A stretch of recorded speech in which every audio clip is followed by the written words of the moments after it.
Seeing as how this is Fire Prevention Week, we'd just like to get the message out to the residents that the battery inside these needs to be changed.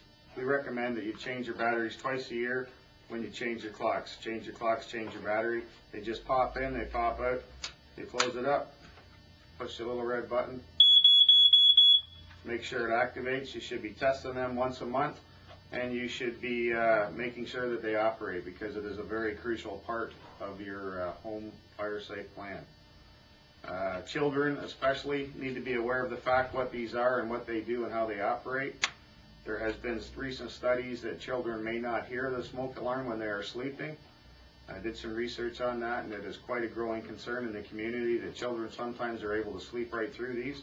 So you should be aware of that if you hear it and you're awake in the middle of the night, to get your kids out, because they may not hear it. They may sleep through it. There was an alarming rate of children dying in house fires, and when they did research into it, they found out that they are just plain sleeping through them. They're not hearing them. And that's a very important message that we'd like to get out to the community. This being Fire Prevention Week, the main theme for this is test your smoke alarms.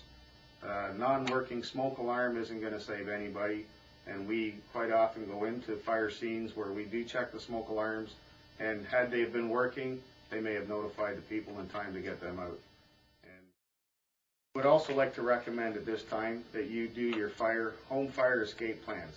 That's very important, especially for young children that are sleeping on the second story. We recommend you have 2 ways out of every building, whether it's out a window and a drop ladder, or whether you can get out onto a balcony or out onto a second story, like under the garage roof. For any of those scenarios, you should plan your fire escape at least once a year, so that your children know how they're going to get out in the event of fire. Because when the fire happens, that's too late to plan. That's something that should be done long ahead of time, so that you're prepared in an emergency situation.